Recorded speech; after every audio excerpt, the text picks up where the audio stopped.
kɛlɛ kɔni bɔra yɔrɔ la an t'a dɔn dɛ salon kɛlɛ bɔra mɔgɔ caman fara ɲinɛ fana mɔgɔ caman fagara ne fa yɛrɛ ka bagan bɛɛ gɛnna foyi t'an bolo o taara ka kamalen ninnu sɔrɔ yen nɔ k'o minɛ ka taa faga kungo kɔnɔ k'a kɛ dingɛ kelen k'a kɛ. Il y a plusieurs ethnies au centre du Mali. Parmi eux, des Dogons, traditionnellement agriculteurs, et des Peuls, éleveurs. Après 2012 et les attaques des groupes terroristes au nord du Mali, les tensions entre Dogons et Peuls augmentent et sont attisées. Des civils sont massacrés des deux côtés. En 2018, des milliers d'habitants fuient vers Bamako et le sud du Mali.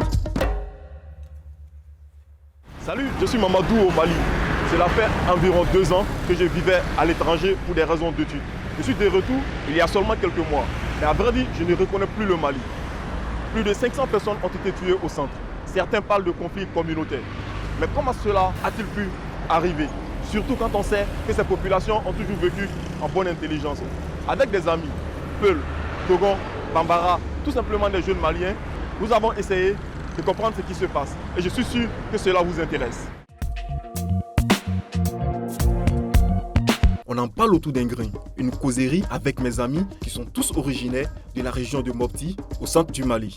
Ils viennent tuer des vieillards, des enfants innocents. Et en partant, ils ramassent tous les bétails pour partir. Les médias font écho quand il y a une dizaine de morts. Sinon, il n'y a pas un jour qui passe où on dit une personne. C'est une psychose qui règne. Moi, mon tonton a été tué. Et 1000 têtes de bétail ont été emportées. Ça veut dire que nous ne sommes pas loin de la famine. Deuxièmement, hier tout près, il y a un de mes frères qui s'appelle Bourema Témé qui a été tué. Donc ça veut dire que nous vivons, nous sommes dans la psychose totale, nous vivons, n'est-ce pas, l'insécurité totale. Mon propre jeune frère, que j'appelais tous les jours pour ne pas rejoindre ces djihadistes, a été malheureusement tué par ceux-là même qui devaient le protéger, l'armée malienne. À Bamako, les déplacés s'installent sur des tas d'immondices dans le quartier Faladier et ils se répartissent en 2 campements, les Peuls d'un côté et les Dogons de l'autre.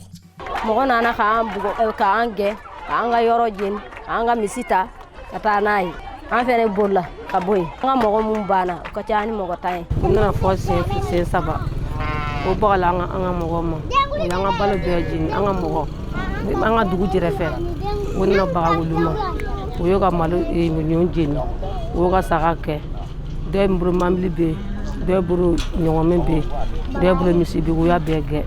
E ka misiw taara e yɛrɛ ka dɔgɔnin fagara e kɔrɔkɛ fagara e bɛna mun de fɔ?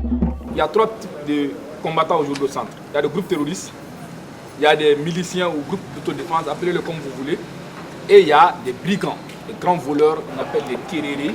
C'est des grands bandits armés qui circulent, qui volent des bétails. Et ça a toujours existé dans la région des Mopti. Ils sont généralement d'origine d'autres pays, qui sont armés aujourd'hui et qui profitent du chaos. Ces massacres interviennent alors qu'en plus des forces armées maliennes, plus de 13 000 casques-bleus de l'ONU, environ 4 500 militaires français de l'opération Barkhane et des militaires du G5 Sahel sont actuellement déployés sur le sol malien. J'ai tout le temps critiqué le mutisme, le silence, n'est-ce pas, des forces internationales. Ils sont tellement nombreux ici, mais j'aurais appris aussi qu'ils travaillent sur la base des textes.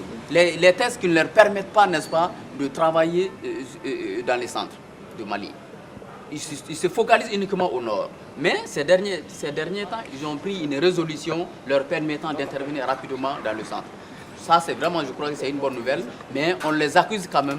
On ne comprend pas leur silence parce que le drame a atteint un tel niveau et ils n'interviennent pas pendant qu'ils sont là.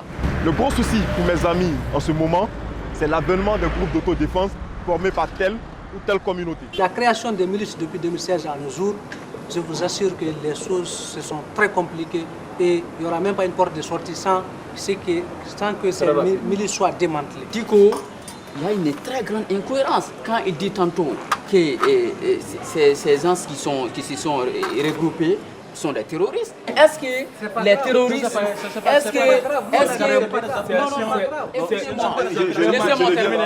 La question des milices divise et ça se comprend. Elles sont fréquemment accusées de commettre des massacres. La conséquence, elle est claire.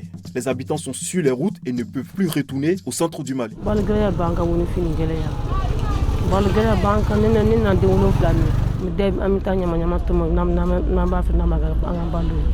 Maintenant, je commence à comprendre que les causes de la crise sont complexes.